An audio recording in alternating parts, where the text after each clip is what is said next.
A very warm welcome, good morning to all the participants, law students, law aspirants, legal practitioners who have joined us today from different regions of Maharashtra for this today's exciting Sunday Law Bulletin session. It's a great pleasure to have each one of you with us here today. As we start with today's SLB, here's a sneak peek into what LDF does. LDF is popularly known as Laws Development Forum, and it is a platform committed for nurturing growth and development amongst the legal fraternity. And how do we do that? By inspiring interest in this field of law, we bring together advocates actively through a blend of academic excellence and recreational spirit. So from organizing such insightful lecture series to sports events like cricket matches and badminton tournaments, this forum fosters not only a professional development, but also personal well-being. We actively host conferences featuring esteemed judges and expert speakers, which creates meaningful opportunities for the legal fraternity, and it enhances guidance and practical learning. Of course, this is our signature initiative, Sunday Law Bulletin. This is a weekly wrap-up, we would say. And your specialists from different diverse domains come together, share their expertise, and break down complex topics. This encourages deeper engagement within the law. For this endeavor, we are particularly grateful to Advocate Dr. Rajendra Anbhule, sir, Founder, President LDF, Advocate Vijay Shelar, sir, Secretary LDF, Advocate Abhishek Arvind Jagtap, sir, President LDF Pune. Their vision and dedication continues to shape and strengthen this forum. With this, let us now briefly walk through our program schedule for the next 3 Sundays. Yes, you heard that right. So we have got a 3-part lecture series from an esteemed speaker today. She will be delivering the topic Law of Maintenance, Statutory and Judicial Perspective. We have with us an eminent personality. It's a great privilege and honor to welcome Advocate Archana Kadam ma'am today on Sunday's Law Bulletin session. Advocate Kadam ma'am is a distinguished High Court advocate and a founder of ACE Advocates and Legal Consultants, Thane, Mumbai.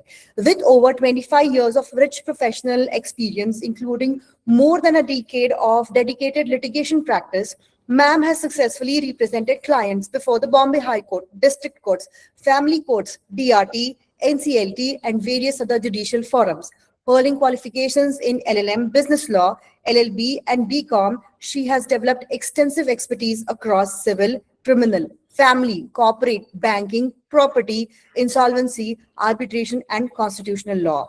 Before establishing her independent practice, she's also served in senior leadership roles across diverse corporate sectors, giving her a unique blend of legal and commercial expertise.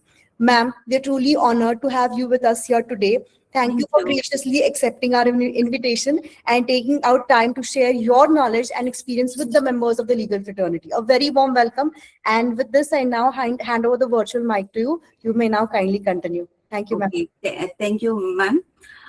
Respected judges, the senior advocates, learned member of this bar, distinguished guest, and my fellow colleagues, and also the students who are also viewing the lectures.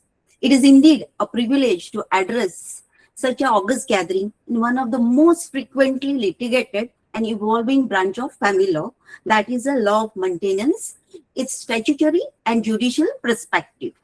Before proceeding with the lecture, I want to tell you there are 3 parts, part 1, part 2, part 3. In part 1, we will basically deal today the Rajneesh versus Neha case. Then later it will be followed by BNSS maintenance under section 144. We will go in all in details only on Rajneesh versus Neha and BNS. Second part, we will be covering Hindu Marriage Act maintenance part and the adoption, Hindu Adoption and Maintenance Act part, only the maintenance part. And the third, we will be driving ourselves into the bar and release of bar on this release. We will on the maintenance release, we will be covering that, and regarding Muslim law and also the domestic violence cases maintenance, we will also cover in the third part. And in that later 10 to 15 minutes, it will be a question and round directly. You will be asking questions to me on over this platform, which I will be answering to you to your satisfaction. Before proceeding with this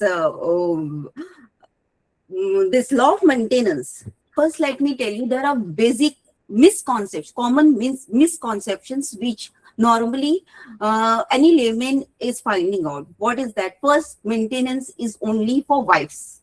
Now, in our lecture, we will be seeing whether it is true or whether it is a myth or it is a fact.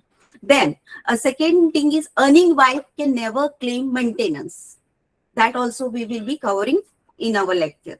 An unemployed husband is automatically exempt. The normal misconception which is carried out with many layman people, and filing for divorce automatically ends the maintenance.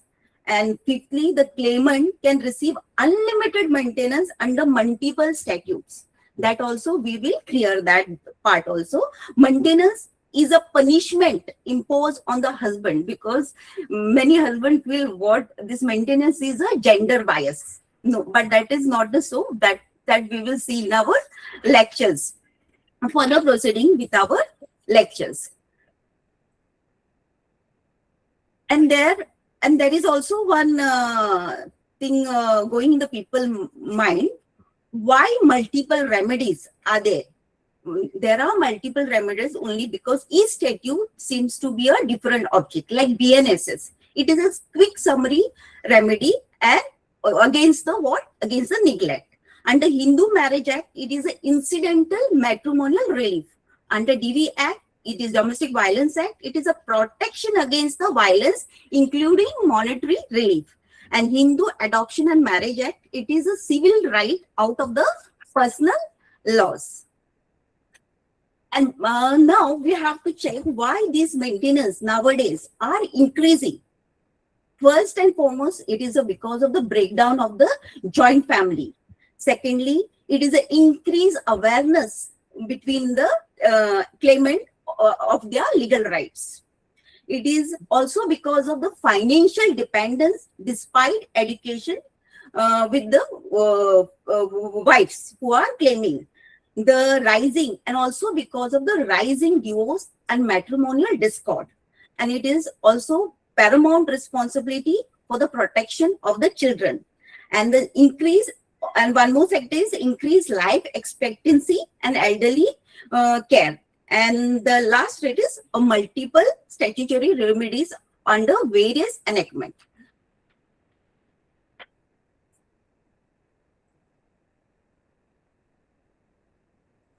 So, judiciary has observed that maintenance is not a matter of generosity or a charity, but it is a legal and statutory obligation of one's family member to support each other.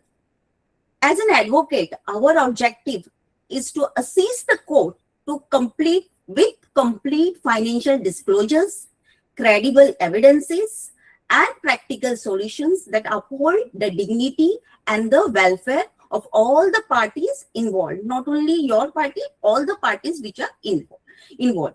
Therefore, today's discussion, we will therefore examine maintenance not merely as a statutory remedy, but as an instrument of social justice, constitutional protection, and the human dignity.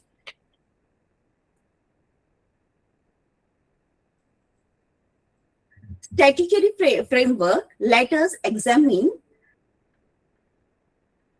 in India the remedies available under different enactment. Like in Bharatiya Nagrik Suraksha Samhita 2023, earlier it was 125 CRPC.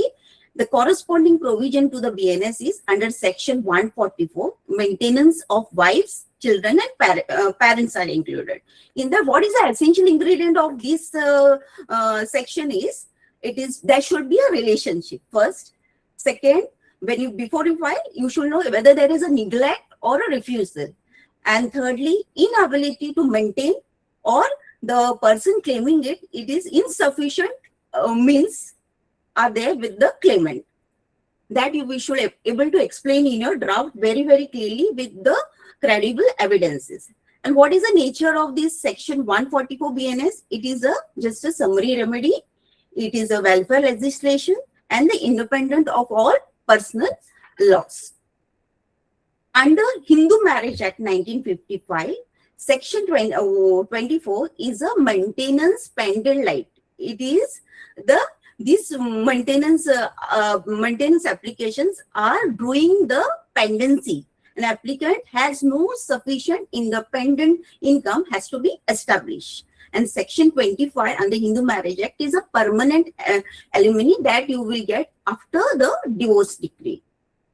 And the factors included are income, it's regarding property, conduct, circumstances, and all the other factors are remarriages.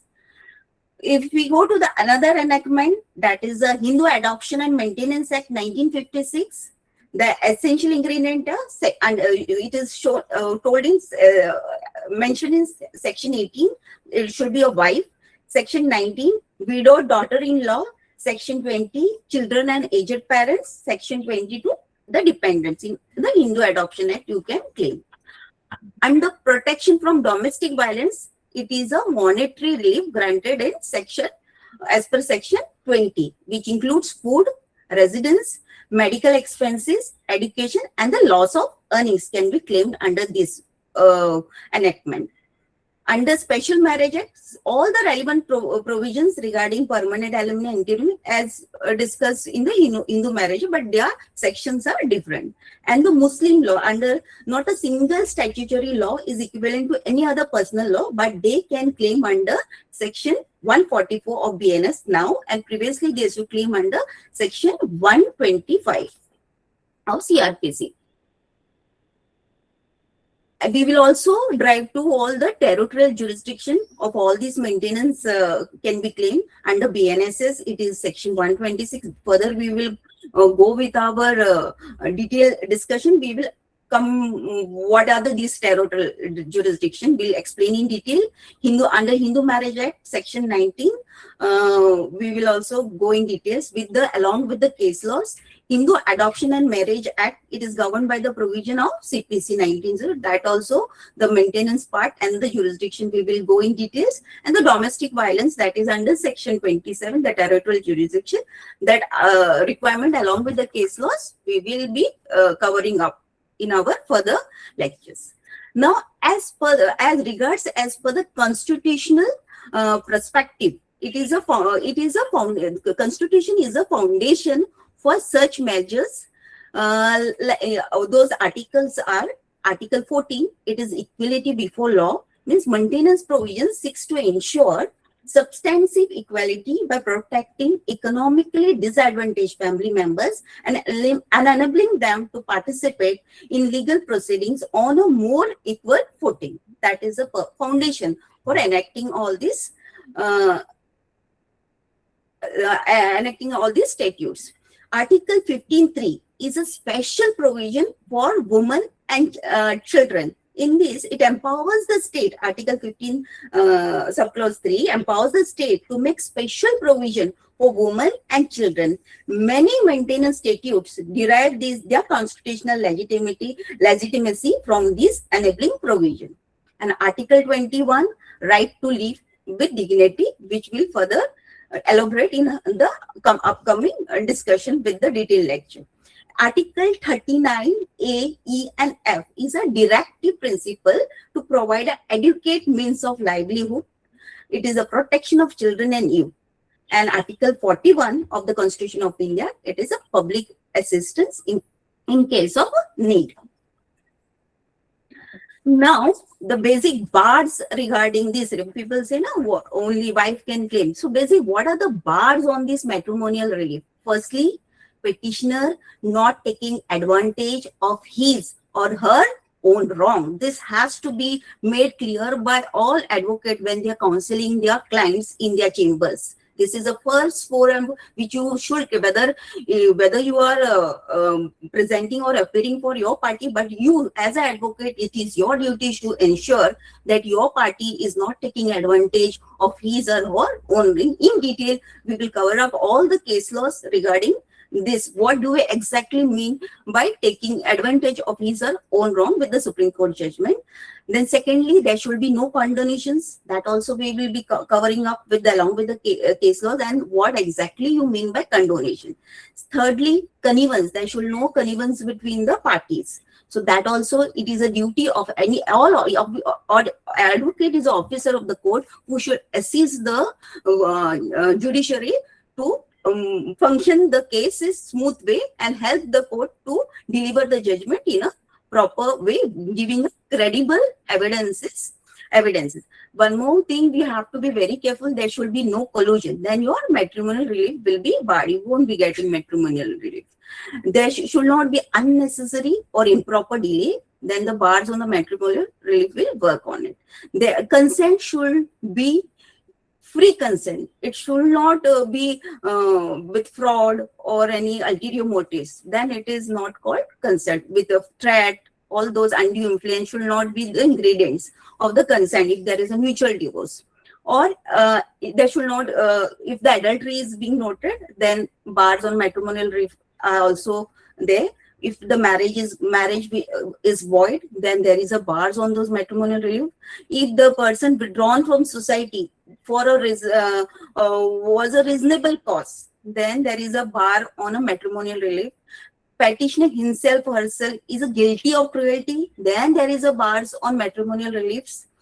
When facts are not proved or facts are against the claimant who is claiming the relief, then there is also bar on the maintenance. And then conducts amounts, sometimes some conducts amounts to waiver or estoppel in some cases, that also will cover, but there is a bar on this type of cases for the reliefs on the matrimonial. Relief otherwise barred under, and some other reliefs barred under equitable principle, that we will slowly cover on the third part of our lecture on this lecture series. So it is not like people have that notion in the mind that maintenance is just granted and husbands are just being harassed in the hands of wives. All these things which are hyped in the today's news, or they are just saying it is the rules has to be changed. Rules are very good.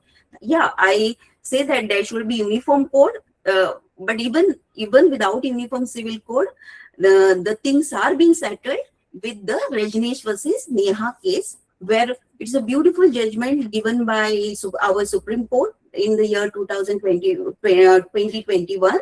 In that, Rajneesh versus all the overlapping cases, overlapping maintenance claimed, or even some adjustment. If the maintenance degree has been granted in one personal law, it can be adjusted while they are granting by set off. All those things have been taken care. So before any advocate, before practicing or taking up any matrimonial cases, you should be very thorough with this Rajneesh versus Neha, because there is a special mandatory disclosure of assets and liabilities.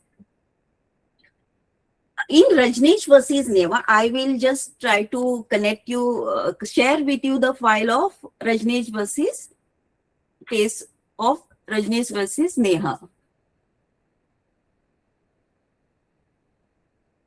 Just give me a second. Okay. No, this is not a left. Just give me a second.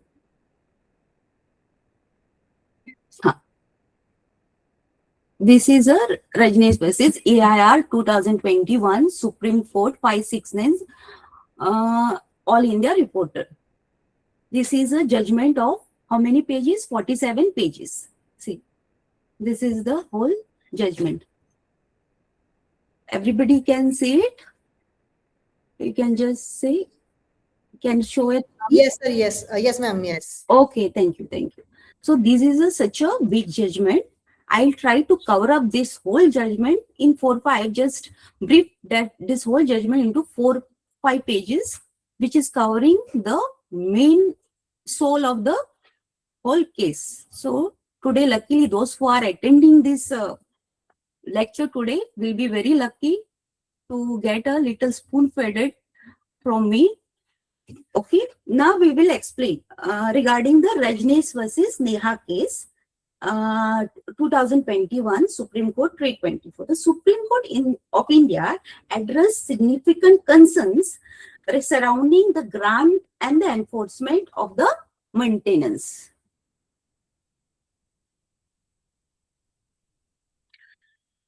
Notably, the interim application in this case, notably the interim maintenance has been pending for nearly seven years. The wife was compelled to file repeated enforcement application highlighting systematic delays and practical difficulties in securing relief. This was the crux of this, how this Rajneesh versus Neha reached to Supreme Court.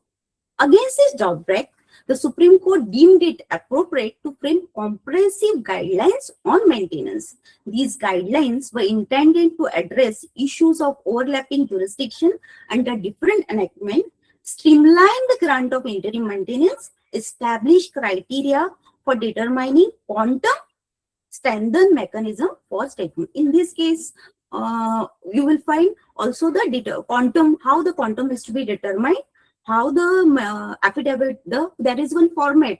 There are three formats they have given. So for urbanization, for the Meghalaya, and for the rural people.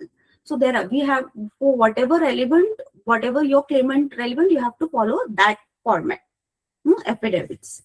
So in this, maintenance, they said, is a measure of social justice, and how it is a measure of social justice is very nicely explained in Rajneesh versus Neha. The court said and reiterated that maintenance laws are deeply rooted in the principle of social justice.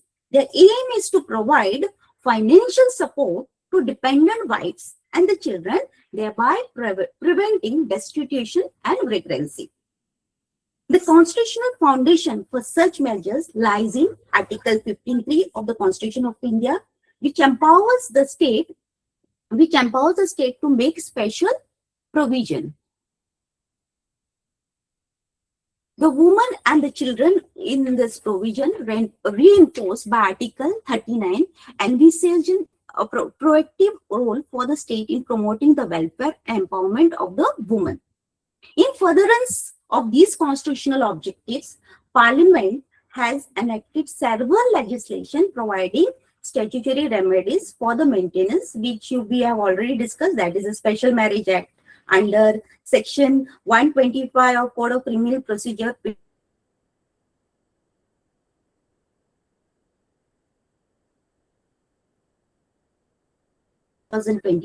2005, Hindu Marriage Act 1955, and the Hindu Adoption and Maintenance Act 1956.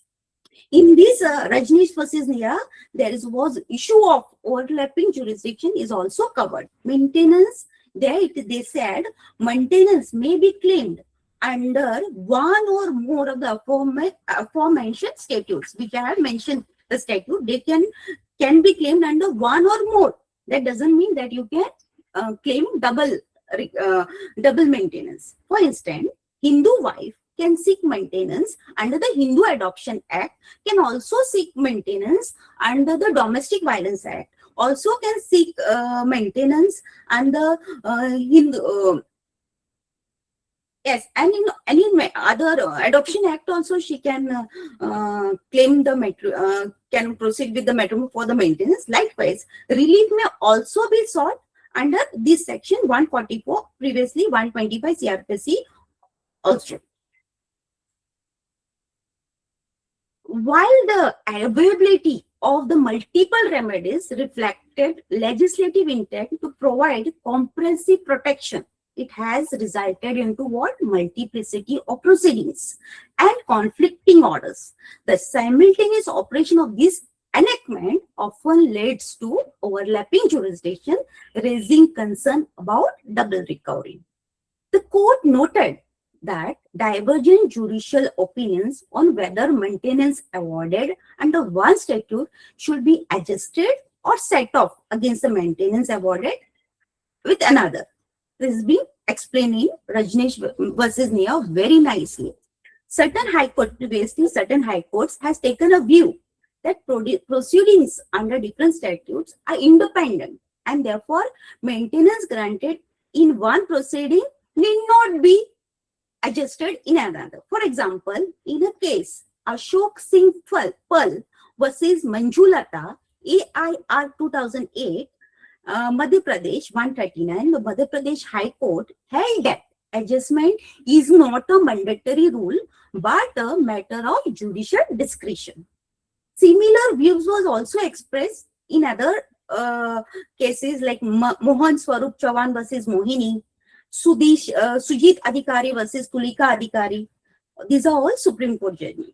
Conversely, the Bombay and Delhi High Court adopted the position that adjustment must ordinarily take place in parallel proceedings. Like in Vishal versus Aparna case, that is a 2018 Supreme Court judgment, the Bombay High Court held that while a wife may claim maintenance under multiple enactment, the husband cannot be compelled to pay overlapping amounts. The courts clarified that lower amounts may be adjusted against the higher ones. The Supreme Court itself had earlier addressed relative issues in Sudeep Chaudhary versus Radha Chaudhary Supreme Court judgment. It directed adjustment of the maintenance awarded under Section 125 CRPC against alimony granted under the Hindu Marriage Act.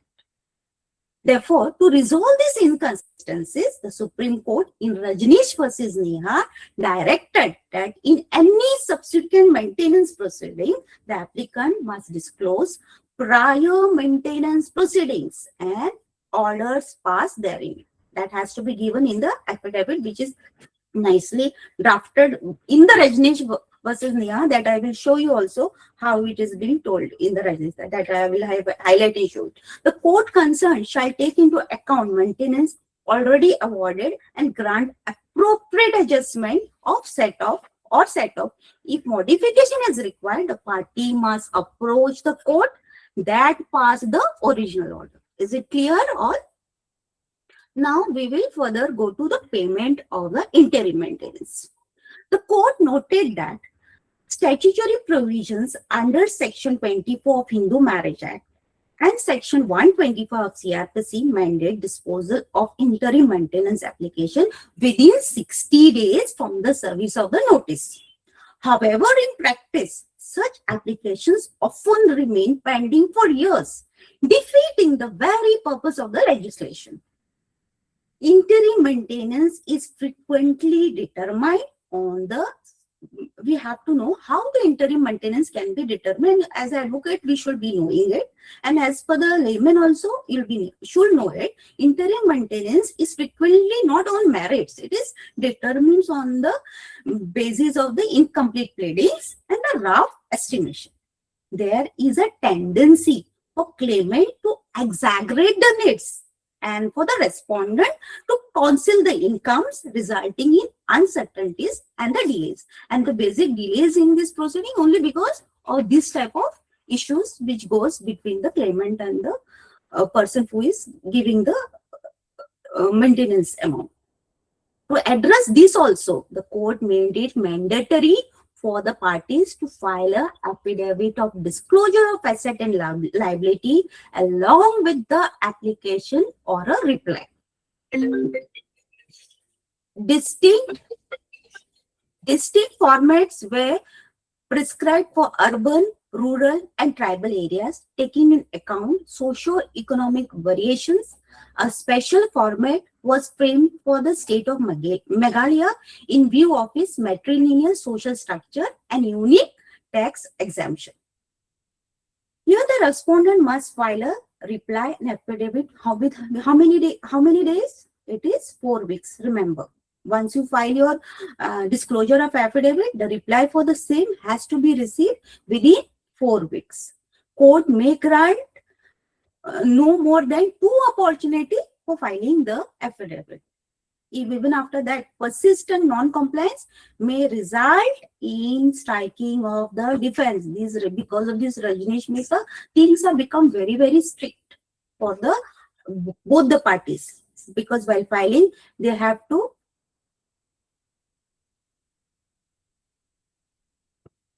persistent non-compliance may result in striking of the defense. In case of default, the court may decide the application on the basis of material available. Now, we will go towards the permanent alimony. With respect to the permanent alimony, the court observed that the parties may lead oral and documentary evidence regarding income, expenditure, and the standard of living. Basically, three things are very, very important while deriving or determining maintenance. That is income, expenditure, and the standard of the duration of the marriage is a relevant factor in determining the permanent alimony. Like you say, if just like say nowadays the divorce are happening within 5 days of the marriage or within 1 day of the marriage. Also sometimes within a month, the wives have stayed with him for only 1 month, and they expect the permanent alimony. That this type of things are being also taken care by Rajneesh versus that this type of court always follows in this type of cases. Court always adopt a balanced approach while avoiding any lifelong alimony to any marriages of the short duration. Now we will go to the later part of enforcement and execution of maintenance order as per the Rajneesh versus Neha. The court highlighted the importance of effective enforcement mechanism. Maintenance order may be enforced under 1. Section 28A of the Hindu Marriage Act 1955, Section 26 of the Domestic Violence Act 2005, Section 128 of CRPC, and now Section 147 of BNSS. Such orders may also be executed as money decrees under the Code of Civil Procedure, particularly under Section 51, 55, 58, 60, read with Order 21. So with this, we are completed with the Rajneesh versus Neha case. I will take you to your kind attention on the affidavit and disclosure, which is on the page number 40-41, where it is mentioned in details. What exactly? I will just read to you this. But today, everyone see, you are downloading this Rajneesh versus they are taking a read and reading it very, very thoroughly.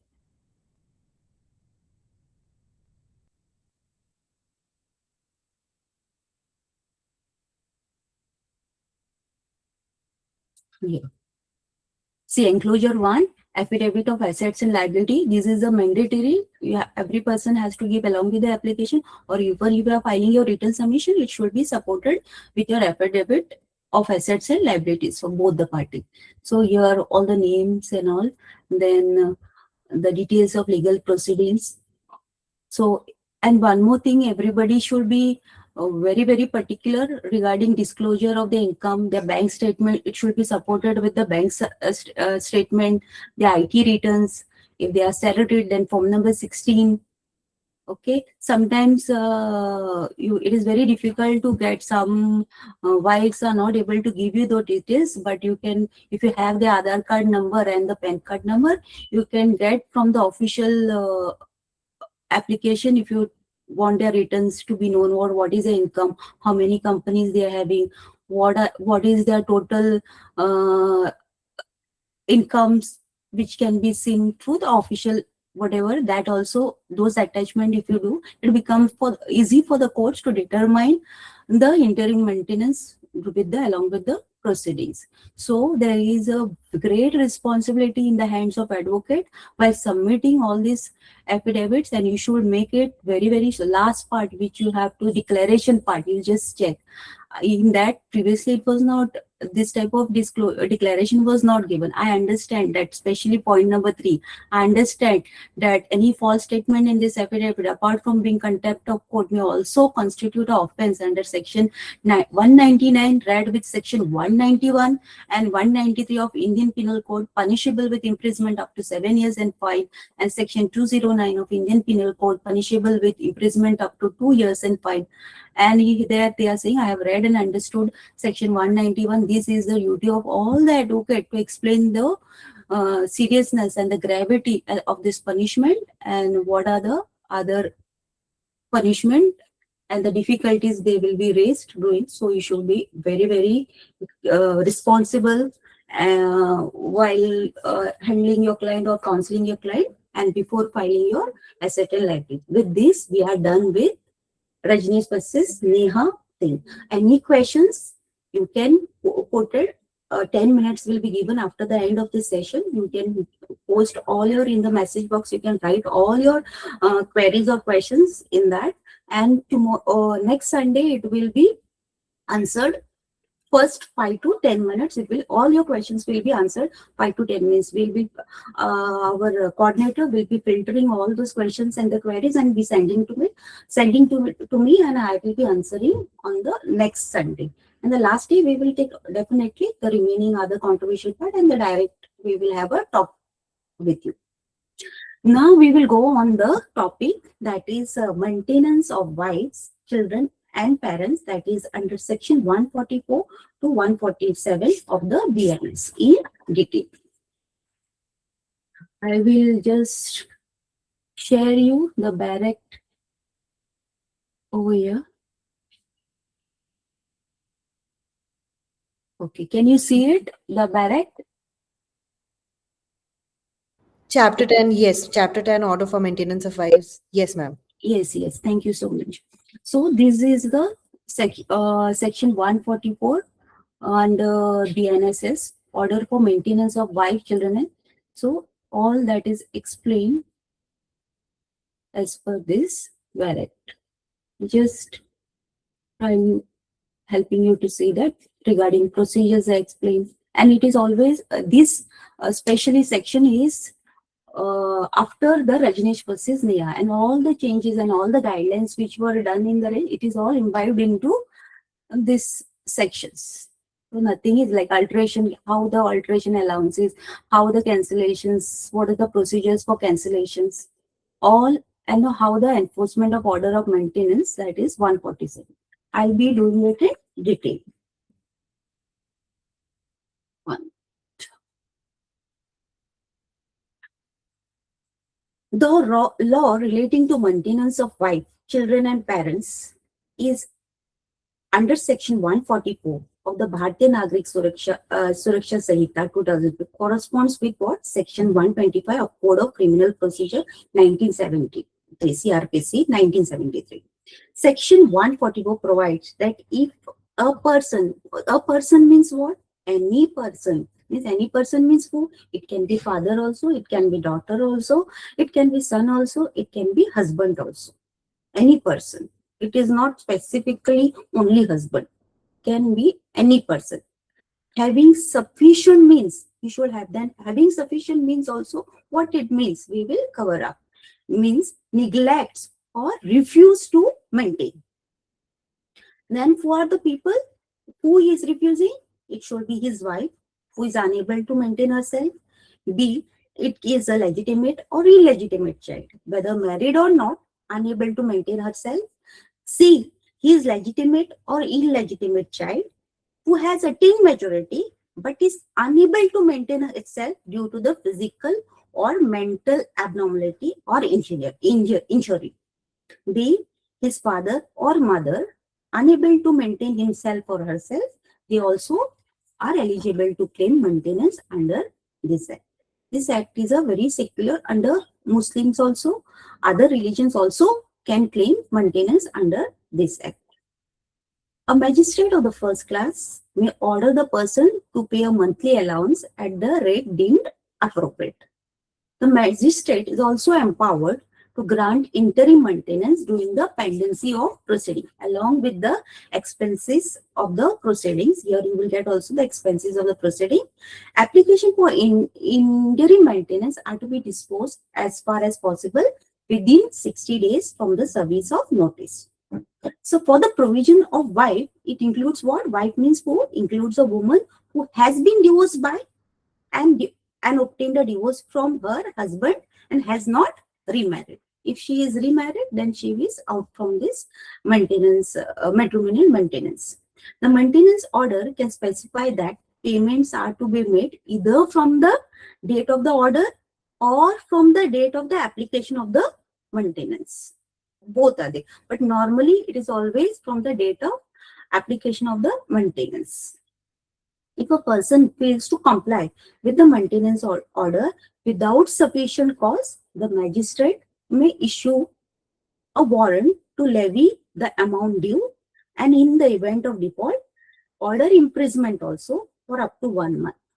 However, no warrant shall be issued unless the application to recover the amount is made within 1 year. It should be made within a 1 year of which it became due.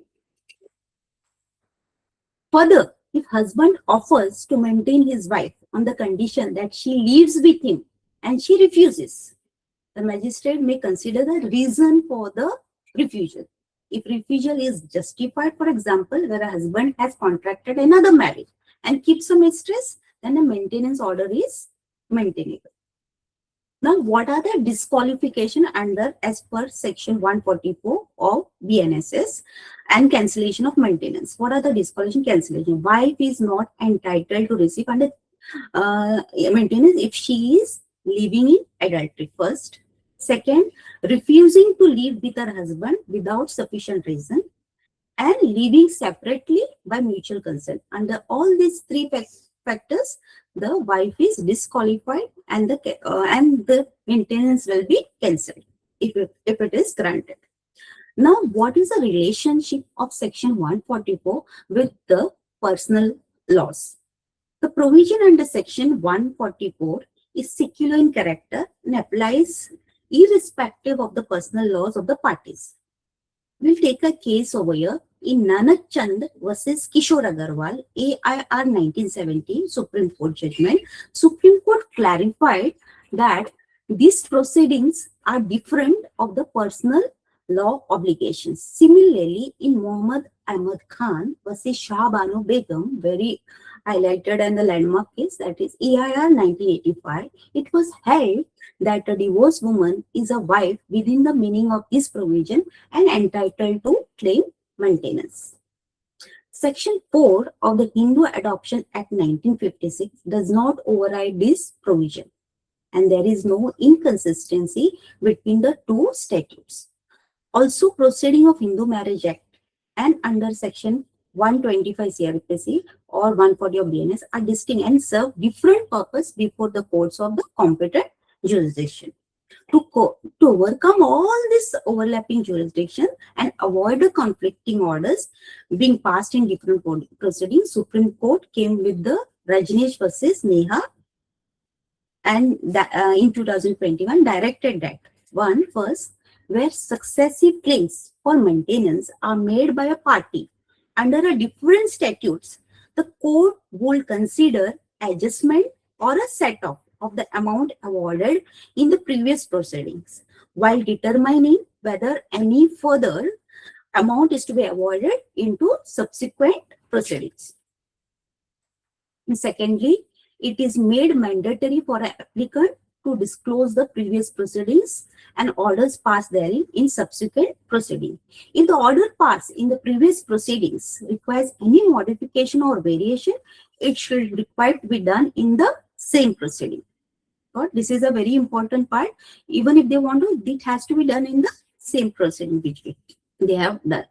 Object and the scope of section 144 is, it is a measure of social justice and a special enactment designed to what? Protect women, children, parents from destitution. It falls within the framework of 15.3, empowering the state to make provisions, special provision for women, children, and is further reinforced by Article 39 of the Constitution. A case, note down over here for your clarity, Ramesh Chandar versus Veena Kaushal, AIR 1978. The woman has two distinct rights for maintenance. As a wife, she is entitled to maintenance unless she suffers from any of the disabilities indicated in section 125(4). In another capacity, namely a divorced woman, she is again entitled to maintenance from the person whom she was once a wife. A woman after divorce becomes a destitute. If she cannot maintain herself or remains unmarried, the man who was once her husband continues to be under the statutory duty and obligation to provide maintenance to her. That is very well nicely stated in Rohtash Singh versus Ramindri, AIR 2000 Supreme Court judgment. The object of this provision, especially of Section 140, is to ensure sustenance. In Badshah versus Urmila Badshah Godse, AIR 2014, Supreme Court highlighted the need to purposive interpretation of the section to achieve social justice as envisioned in the preamble of the Constitution. It held that provision must be constructed liberally to protect the marginalized section of the society. What are the criteria now? Very nice. What are the criteria for determining the quantum of maintenance, which is very well laid down as per the Rajneesh versus Neha. First, you should know, first criteria is reasonable want of the claimant. First, second, what is the status of the party? You should know the status of the party. Third, the independent income and the property of the claimant. The number of persons the non-applicant has to maintain. The amount should aid the applicant to live in a similar lifestyle he or she has enjoyed at the matrimonial home. Non-applicant liabilities, if any, provision for food, clothing, shelter, education, medical attendance and treatment, etc. of the applicant. Then the payment capacity of the non-applicant. Some guesswork is never ruled out while estimating the income of the non-applicant when all sources or correct sources are not disclosed properly. The non-applicant, the amount awarded under 125 CRPC or Section 144 of BNS is adjustable against the award granted in Hindu Marriage Act under Section 24 or any other section of the maintenance, other enactment. Now, what is the nature of proceedings which is explained in 144 is the proceeding under Section 144 is civil nature, and it is covered by Supreme Court judgment that summary remedy to enforce right to marriage without delving into complicated question of the personal law, that is Jagir Kaur. Can note it down, Jagir Kaur versus Jaswant Singh, AIR 1963. And similarly, after that, Vijay Kumar Prasad versus State of Bihar 2004 Supreme Court judgment. What are the object? Object of the maintenance is to not punish a person for his past neglect, but to prevent regressive and compelling those who can provide support to those who are unable to support themselves. That is being very nicely given, explained and given into by citation Chaturbhuj versus Sitabai, AIR 2008.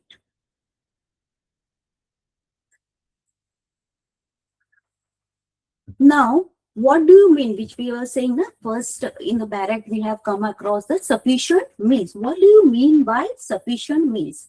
An order for maintenance under Section 144 and 125 CRPC can only be passed against a person who has a sufficient means. However, term means not be narrowly interpreted to signify only tangible or visible assets such as immovable property or secured employment. A healthy, it is very important to note, a healthy and able-bodied individual is considered to possess sufficient means to support his wife. In the previous we said, husband, even if it is not, he need not claim cannot be against him, or he need not pay any maintenance. But here the section itself is saying, and the Supreme Court, Kadam of Supreme Court judgment are also saying it, that even if it is not earning, he is a healthy and able-bodied individual, he has to pay. He is called as having sufficient means to pay or support his wife or children or his parents. Financial destitutions or unemployment alone does not absolve a person from the obligation to maintain his dependence. Even a young, unemployed man cannot escape liability on the ground that he lacks income or an asset. Is it clear? This was a sufficient means of the husband. Now we will come to sufficient reason for a wife separate. Sometimes wife can ask for a separate residence, and there are under subsection 4 of 144. So on what basis, when we can say that wife is having a sufficient reason for separate residence? When wife may refuse to live with a husband But if there is a sufficient reason, like it was held in the Supreme Court judgment Rajati versus Ganeshan AIR 99, that when the husband lives with the other woman, the wife has a sufficient cause to live separately, entitling her to claim maintenance on the account of neglect or a failure by the husband to maintain her. So in this case law, the neglect part is being covered and the sufficient reason for the wife to claim the maintenance. In where allegation of dowry, suppose there are demands of dowry demands or cruelty are not substantiated, and wife leaves the home without any justifiable cause, will not be entitled to claim maintenance. If there is no sufficient reason, she may be not entitled to claim that. That is, kindly note that judgment of the Supreme Court, there is a principle affirmed in the Supreme Court judgment is Dev Narayan Halder, DEB Dev Narayan Halder versus Anushri Halder, AIR 2003, Supreme Court. And then one more similar case will go in Siraj Mohammad Khan versus Hifizunisa, AIR 1981, Supreme Court. Court recognized that even the apprehension of the woman, harm arising from the husband, conducts amount to cruelty, providing a valid ground for the wife to live separately and seek maintenance. And also one inability of a husband to lead a normal sexual life has also been recognized as a sufficient ground for a wife to live separately and claim maintenance. Similarly, in Ashok Kumar versus sixth additional session judge Varanasi, AIR 1995, the court observed that where the husband is impotent and incapable of consummating the marriage, the wife has a legitimate ground to live separately and claim the maintenance. This is called we have completed with the sufficient reason for a wife to separate residence. Now, what do you mean by the term unable to maintain herself? So it is a very broad term. The expression unable to maintain herself refers to the situation of the deserted wife at the time when she was living with her husband. It pertains to the means then available to her and does not extend to the efforts she might have made after separation to survive. This principle very nicely clarified in Chaturbhuj versus Sitabai, Chaturbhuj versus Sitabai, AIR 2008, Supreme Court judgment 530, where the Supreme Court emphasized that the focus should be on the resources available to the wife while cohabiting with her husband. A similar views was also expressed in Rajati versus Ganeshan, AIR 1999, Supreme Court, where it was held that subsequent effort by the wife to sustain herself did not negate her claim to maintenance if she lacked means during the marriage. And regarding, we'll come to the next concept, what is by delay in claiming?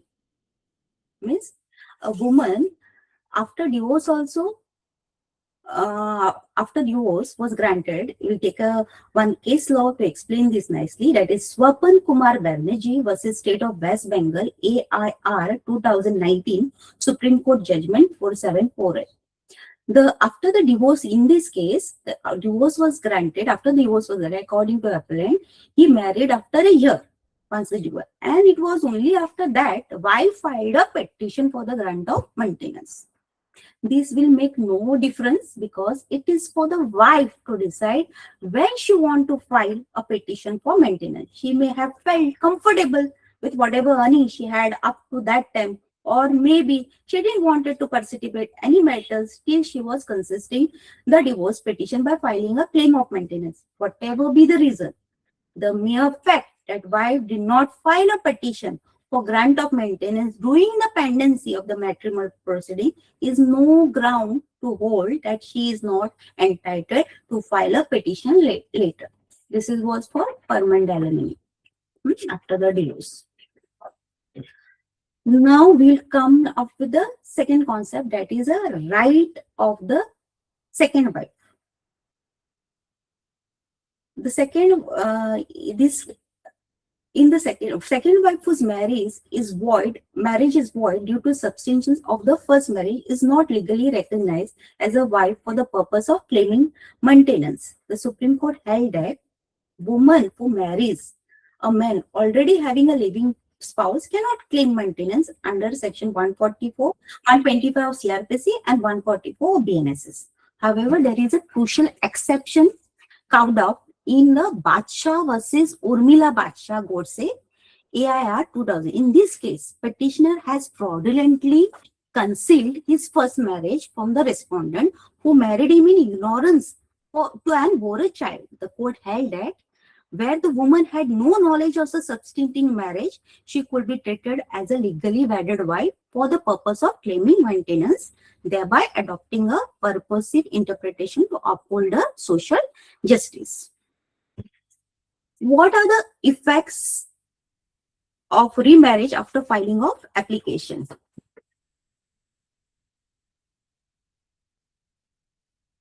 In such cases, woman will be entitled to maintenance up to the date of remarriage and for the child, if any.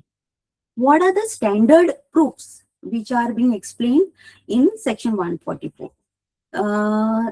We will take up, for this nice explanation, we will take up a case in Dwarka Prasad Satpati versus Vidyut Prava Dikshit, AIR 1999, Supreme Court. The Supreme Court held that if the claimant shows that she and the respondent live together as a husband and wife, a presumption can be drawn that they are legally married. The burden then shifts to the other party denying the matrimonial status to rebut this presumption. This is especially linked to the living relationships. Now, regarding the procedural aspect, we will cover up. What are the procedures for dealing with this application? First, jurisdiction will be highly taken into considered.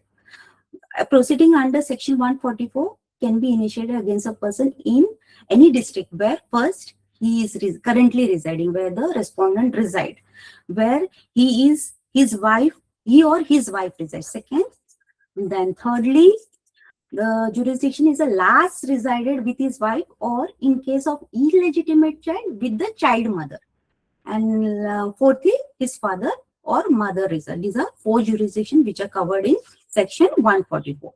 Okay. And in these sections, BNS also how the record of evidence is to be done. All evidence in maintenance proceedings must be taken, one, in the presence of the person against whom the order for maintenance is proposed.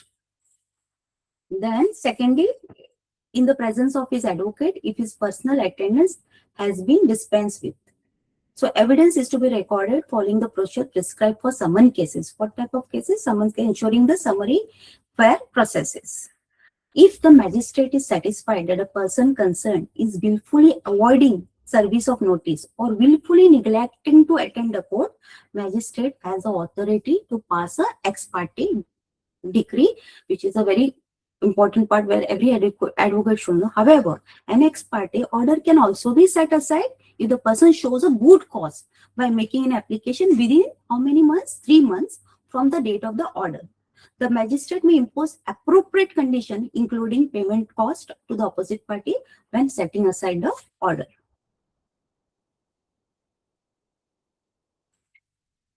And we will come to another concept, that is the alteration in allowances.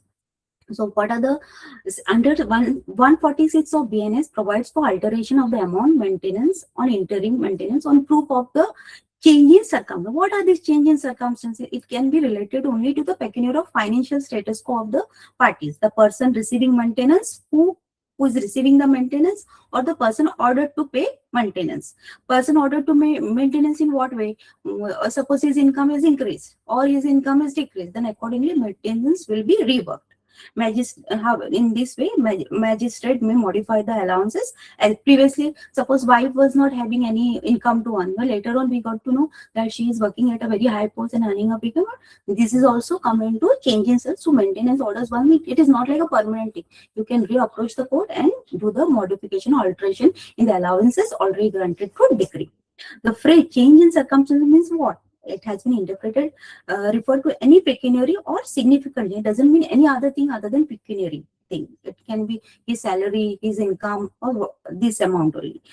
What it justifying the increase or a decrease in the monthly payment initially fixed.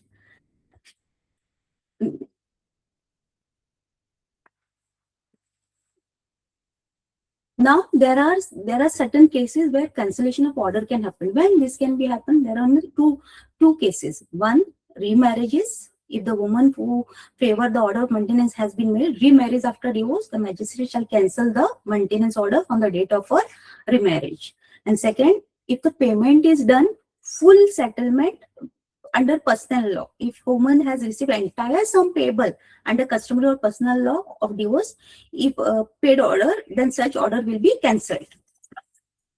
And thirdly, if she voluntarily surrenders the right, if the woman in the, especially we have seen the drafting in the mutual consent. If we have any people to see the drafting, students who have not seen, you can go and see the mutual. There it is always said voluntary surrenders my rights. If the divorced woman voluntarily surrender her rights to waive off his maintenance or interim maintenance, the maintenance order shall be cancelled from the date of such order. So once she has surrendered her rights, she cannot claim again to the court. Furthermore, when civil court passes a decree for the recovery of maintenance or dowry, it must take into account amounts already paid as maintenance or interim maintenance. And then regarding the enforcement as per these BNSs, how you can enforce. Enforcement of maintenance order is governed under section 147 of the BNS. Under this provision, first, a copy has to be, maintenance order is to be provided free of cost to the person whose favor it is made or the guardian if applicable. First, and secondly, maintenance order can be enforced by the magistrate in any place where the person liable for payment is found. Any place where he is liable to be paid is found. Then third, magistrate must be satisfied regarding the identity of the parties and the facts of non-payment of the maintenance or the expenses due. Regarding case law, one Kuldeep, last we end up with this case. Kuldeep Kaur versus Surinder Singh, AIR 1980. Under this case, a person is sentenced to death is a means for achieving the end of enforcing the order by recovering the amount of arrears. It is not a mode of discharging the liability. It is just the arrears strike out. Sometimes they are being jailed. And this Kuldeep Kaur, the person was jailed and money was recovered. So thank you so much. And this I end this first part. Tomorrow, next Sunday, we will be doing the Hindu Marriage Act and Hindu Adoption Act, the maintenance part. And the next we will further with Domestic Violence Maintenance Act, maintenance, and the Muslim, as per the Muslim personal laws, what is the maintenance, and the bars